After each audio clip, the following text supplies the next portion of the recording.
C'est passé comme ça.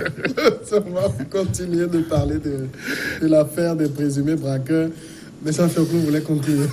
Oui, dans ma conclusion, non, mais je crois qu'il voulait donner son avis, pas une conclusion. D'accord, ok. Je voulais donner mon avis sur le problème parce que le ministre de la Sécurité est celui-là qui s'occupe de la sécurité des biens des personnes et il dispose de plusieurs services.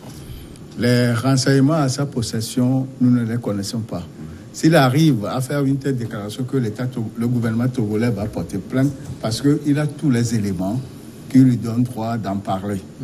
Donc, moi je dis ici et maintenant que chaque Togolais, chaque Togolaise, ou bien chaque parent doit savoir ce que fait vraiment ses enfants. L'autre vie de leurs enfants, ils ne connaissent pas. Tel a été le cas que nous vivons aujourd'hui. S'ils sont peintres le jour et la nuit, ils sortent, ils reviennent de l'argent, ils leur en distribuent, ils doivent savoir d'où vient cet argent. Je ne dis pas que c'est le cas, mais ça semble être un cas pareil. Donc aujourd'hui, le ministre de la Sécurité n'a pas parlé au nom de la police. Il n'a pas dit le ministre et le ministère de la Sécurité, ou bien la police porte plainte. Il a dit le gouvernement togolais porte plainte, ce qui veut dire que va porter plainte, ce qui veut dire que il a une assurance que les éléments à sa possession sont avérés et tournent à leur faveur. Alors, moi, je me dis, le gouvernement togolais est comme le père de la maison, d'accord? Parce que quand on parle du gouvernement togolais, on se réfère au président de la République. Et donc, subitement, vous leur reconnaissez ce rôle de paternité? J'ai la parole. Ah, donc ça évolue. Merci. Oui. Pour une première fois. De toutes les façons, c'est ceux qui sont à la tête du pays. Ceux qui dirigent. Ceux qui dirigent, c'est vrai qu'ils dirigent de fait. Et il faut relever de fait. Non, c'est la réalité. Et j'estime que jusqu'à preuve de contraire, non, laissez-moi terminer, jusqu'à preuve de contraire, ce n'est pas X ou Y qui est à la tête de ce pays, c'est M. Faure Gnassingbé. Vous n'allez pas me dire le contraire, et je ne l'ai jamais dit.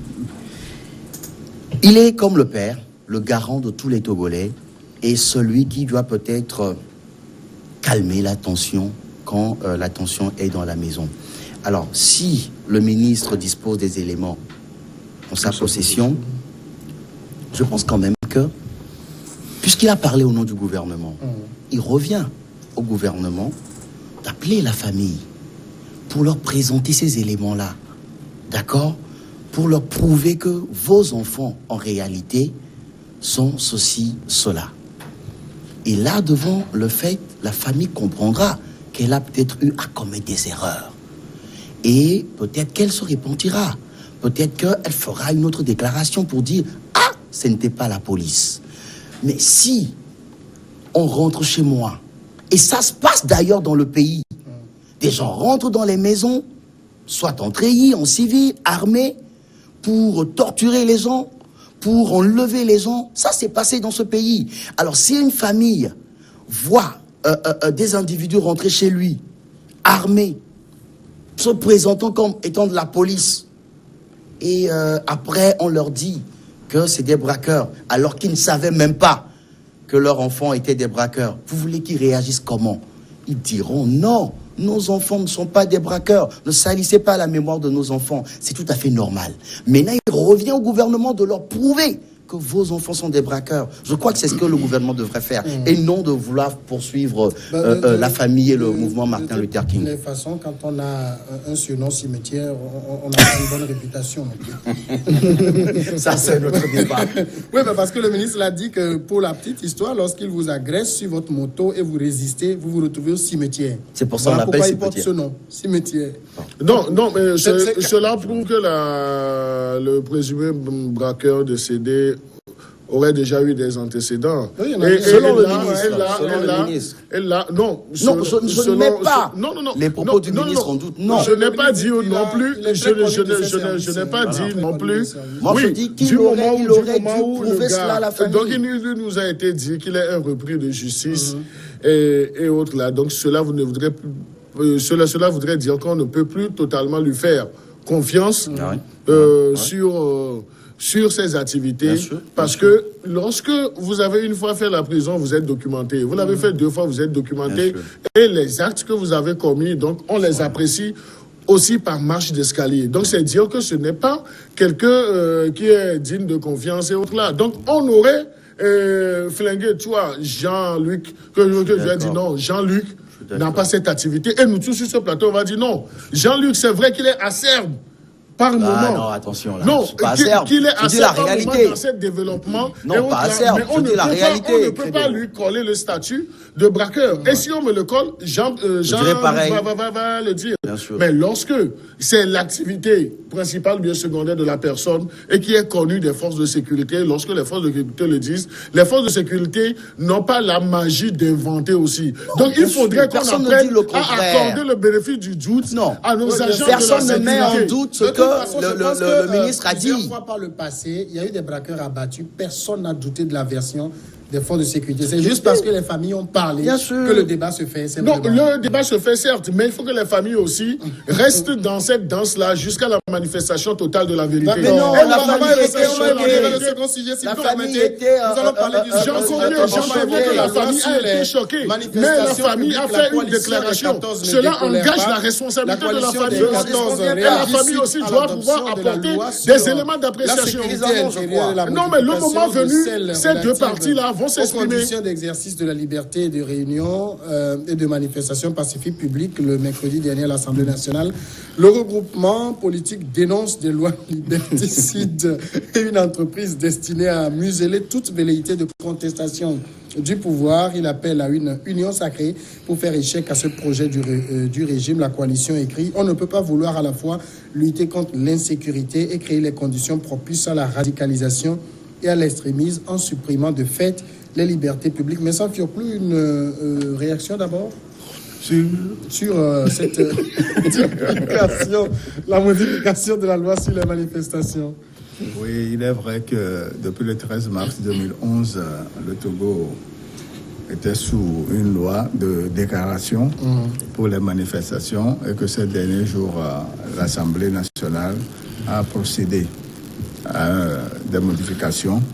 Et dans le contexte actuel, moi je pense que ce qui s'est passé du 19 août jusqu'au 20 décembre à Lomé a occasionné beaucoup de dommages à l'économie togolaise et la continuité de l'État doit être maintenue. Raison pour laquelle le gouvernement a saisi l'Assemblée pour qu'on puisse revoir un peu ce texte et donner la possibilité à chaque Togolaise, à chaque Togolais de vaquer librement à ses occupations. Et dans la sous-région, il y a de cela 2 ans, ça bouge au niveau des pays de la sous-région, au Burkina, au Niger, au Nigeria. Je veux parler de l'insécurité. Et il faut un cadre propice pour notre pays, pour son développement. Le 4 mars dernier, le chef de l'État a lancé le plan national de développement. Et pour que ce plan puisse porter ses fruits, il faut que nous ayons un pays calme, serein, pour la réussite. Donc, on n'a pas interdit les manifestations, mais seulement on a apporté quelques aménagements. Il est dit que de telle à telle heure, on pourra faire des manifestations à partir de 11h et 18h ou plus pour permettre à ceux-là. Moi-même, personnellement, en 2018, j'ai vécu ce genre de situation à Tikoumé. Il y a un vieux même qui revenait, qui devait aller à l'hôpital voir son enfant.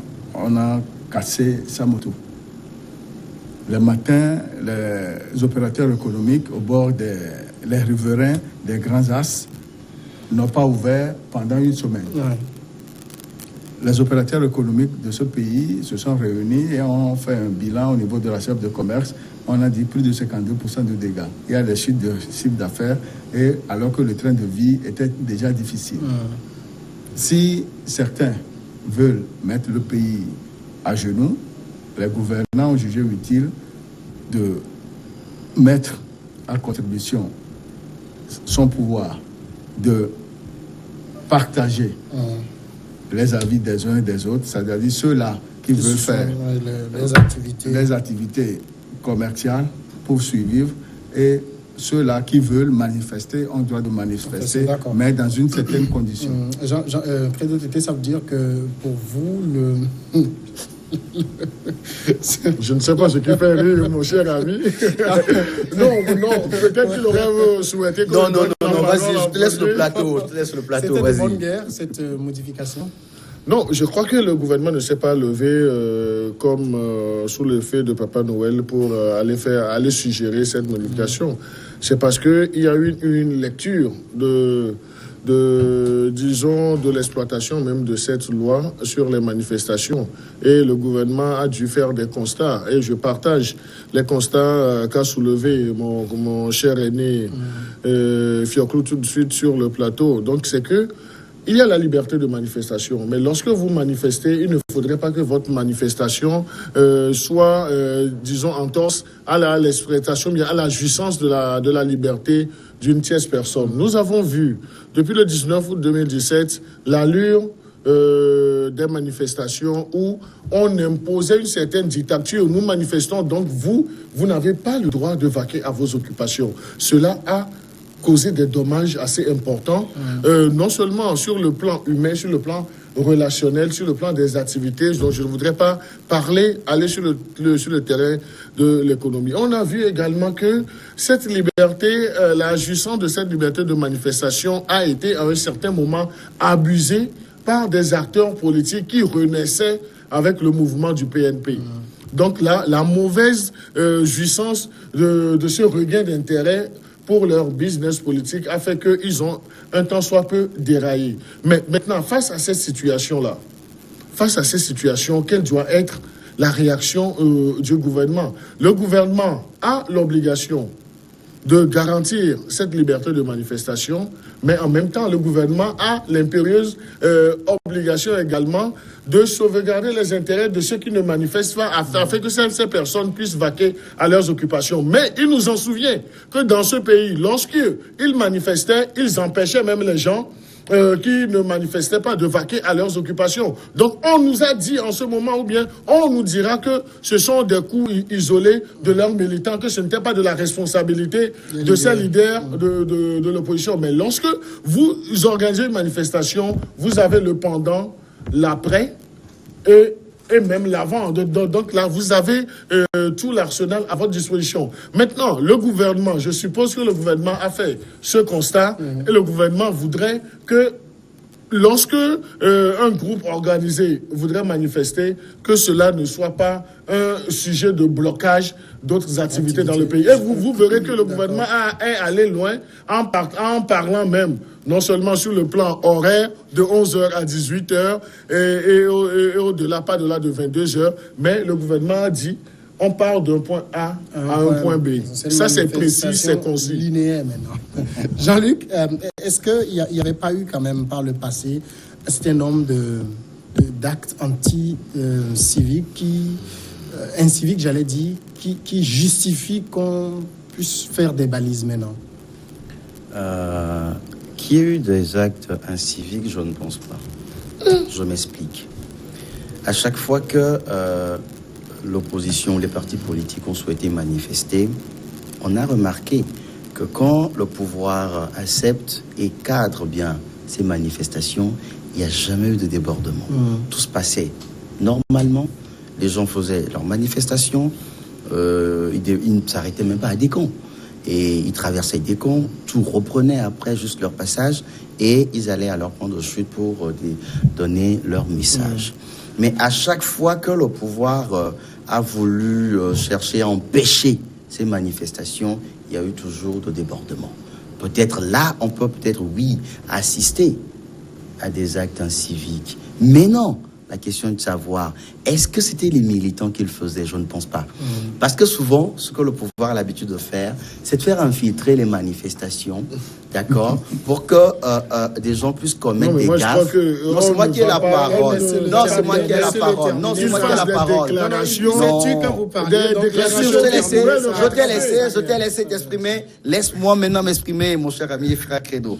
Et donc, je dis, le pouvoir a cette manie-là de faire infiltrer ces manifestations pour commettre des bévues, des dégâts, et après dire que c'est l'opposition. Ah, voilà ce qu'on disait, on ne va plus accepter les manifestations. Aujourd'hui, on a charcuté la loi Bojona parce que c'est fait à dessein, Dieu seul sait. Mais il y a une chose qui est sûre aujourd'hui. Si c'est pour empêcher qu'un 19 août puisse encore se reproduire, je pense que ils ont fait, il fallait même pas le faire. Parce que c'est des événements qui peuvent se reproduire à tout moment. Et pour l'histoire, en 90, il n'y avait pas de loi. Mais pourtant, il y avait eu une révolution. Alors moi, ce que je dis, c'est que le fait de confiner le peuple, le fait d'oppresser, de vouloir tout bloquer, ne pas permettre aux gens d'exprimer ce qu'ils ont envie d'exprimer, conduit à une révolution. Et quand le peuple sort dans les rues pour réclamer quelque chose, il est difficile de l'arrêter. Et je pense que on est en train de conduire le peuple togolais vers cela.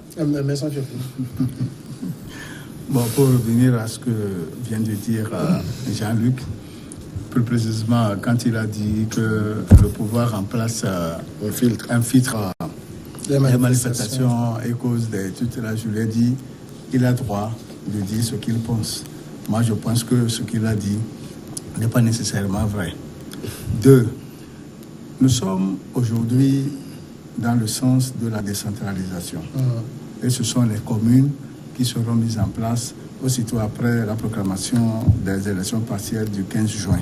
De 15 août. Et c'est les mairies qui vont prendre les destinées des pays, les 117 communes. À mon humble avis, je pense qu'il faut toujours la sérénité, la cohésion sociale et la paix pour que ces maires et leurs conseils municipaux fassent du boulot. On ne peut pas commencer une expérience et retomber dans les travers de 2017 à 2018. Moi, je pense que toute la classe politique doit prendre conscience des nouveaux enjeux pour la gouvernance locale dans ce pays. Quand la C14 a fait sa déclaration, aujourd'hui, ce ne serait plus une marche d'Agoué au GTA ou bien à Lomé, au port et à la plage.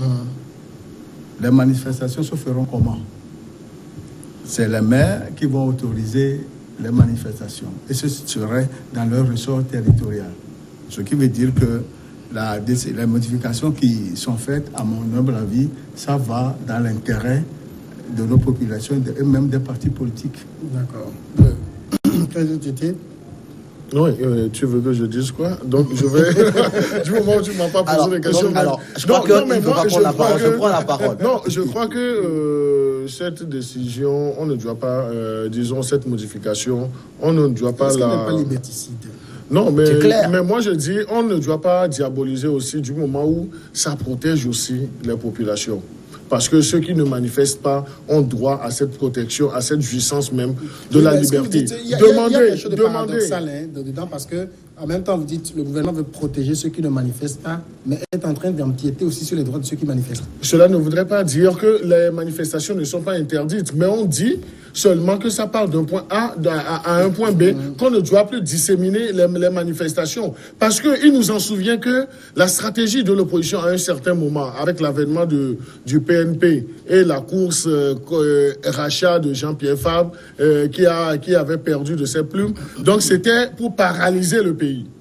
Et ils l'ont même dit, ils l'ont même exprimé. Leur intention, c'était pour paralyser le pays. Il y a même un des leaders de l'ANC qui a même fait des déclarations, qui s'était réjoui qu'ils ont paralysé l'activité économique avec un certain pourcentage estimé. Donc, avec cette intention-là, vous qui manifestez pour une cause, je dirais, que vous définissez noble, et autres là pour les populations, mais permettez également que ceux qui ne se retrouvent pas dans vos mots de manifestation, dans vos mots d'ordre, puissent vaquer à leurs occupations. Nous avons vécu sur le pavé d'Adéoui, au niveau de l'ambassade du Sénégal, à une des manifestations de la C14 et autres là, on a vu des militants de la C14 qui ont molesté ceux qui vaquaient librement à leurs occupations. Ils ont même bloqué le truc là. Est-ce que ça, ce ne sont pas des actions inciviques? Ce ne sont pas des comportements inciviques? Qu'on ait, disons, l'humilité et la responsabilité de dire, mais si nous disons que le gouvernement a failli d'un côté, et si l'opposition aussi ne fait pas mal, qu'on ait ce courage-là de le dire, que eux aussi, ils n'ont pas bien fait. Maintenant, pour terminer, sur le truc de l'infiltration, je ne sais pas d'où, je ne sais pas si mon cher ami a les preuves de ce qu'il avance et autres là, parce que moi, je ne voudrais pas qu'on aille sur ce terrain, parce qu'on ne peut pas justifier le truc là. La responsabilité incombe aussi bien au gouvernement qui doit protéger les manifestations dans leur déroulement, aussi bien également ceux qui organisent les manifestations ont cette lourde responsabilité de faire de l'encadrement pour que ça ne dégénère pas. Jean-Luc. Alors, je vais rapidement rebondir sur ce que l'aîné Choclou disait. D'abord, je crois que ce n'est pas au maire de donner des autorisations parce qu'on est toujours sur le régime d'information et non d'autorisation. Ensuite, quand l'aîné dit mais on doit informer qui? Le maire, non? Oui, d'accord. Ouais. Ça, c'est pourquoi je dis. D'accord, ok. Si vous envoyez le courrier au maire, il ne vous donne pas l'autorisation. Non, il n'a pas autorisé.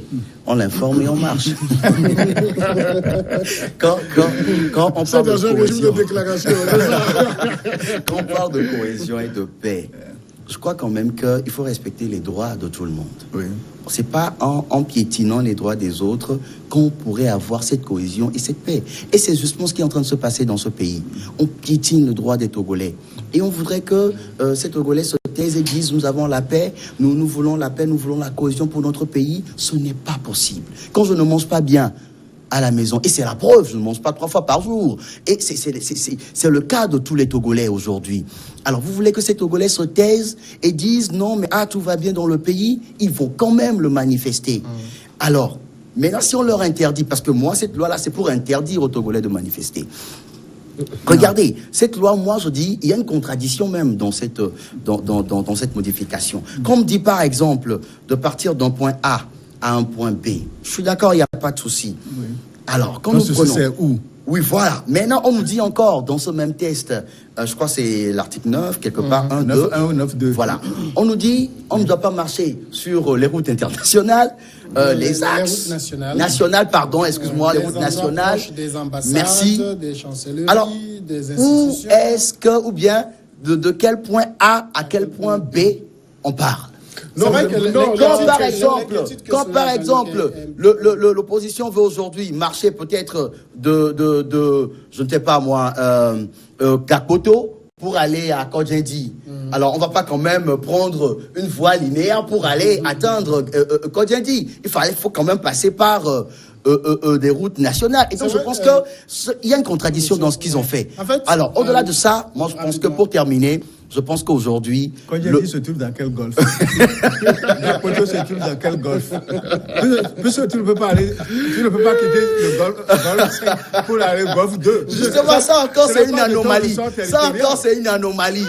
Quand on morcelle tout le Togo en golfe 1, golfe 2, golfe 3, c'est une anomalie. Jean-Luc, c'est que quand vous prenez toutes les zones en manif là, vous avez l'impression qu'on ne peut plus manifester dans la capitale. Bien sûr. Et on est obligé rien que de manifester dans les quartiers, dans les bidonvilles, dans les ruelles. Mais alors là, c'est fait exprès pour caser les gens, pour qu'ils ne marchent pas. C'est ça en fait. Non, mais si je donc dites-moi clairement qu'on ne veut pas que les Togolais manifestent. C'est ça. Tu as donné l'exemple de Gakoto. Gakoto, c'est quel golf? Moi, je ne maîtrise même pas les golfs. Je t'assure, parce que moi, je trouve que c'est une anomalie. Non, mais moi je crois que j'ai pris plaisir à écouter mon cher ami Jean-Luc. Donc il est dans sa logique. Donc il défend une certaine idée de liberté de manifestation, mais ce qu'il occulte, c'est que ceux qui ne manifestent pas doivent également bénéficier de cette liberté. Personne n'en dit ce qu'on Donc là, je ne parlerai pas de délocalisation des manifestations, mais je dirais que le jeu est clair, donc tout est bien défini. Donc c'est aux aux responsables qui voudraient faire des manifestations de se conformer à l'expression de la loi. Si ils n'avaient pas boycotté. Il faut que la loi soit claire. Non, la loi est claire. Donc on parle d'un point A à un point B. Donc les horaires aussi sont définis. Donc les horaires, je ne dis rien par rapport à ça. Non, les horaires, d'accord. Vous n'avez pas encore la parole. De toutes les façons, les manifestations ne commençaient même pas à 8h, c'est à 11h que ça commence. Et déjà à 17h, ils terminaient, ils rentraient. S'il n'y a pas, il n'y a pas d'inconvénient. Non, en fait, le problème, c'est quoi? On ne veut même pas que les manifestations se passent sur les routes nationales. On veut voir les gens marcher dans les quartiers. Mais attendez, combien d'heures les gens marchent pour passer sur les routes nationales? Non, mais les gens prennent leur temps. Nous avons vu les gens. Nous avons vu les gens qui ont même pris des fourneaux, des bassines. Non. Tu dis autre chose. Là, c'était au moment où ils étaient à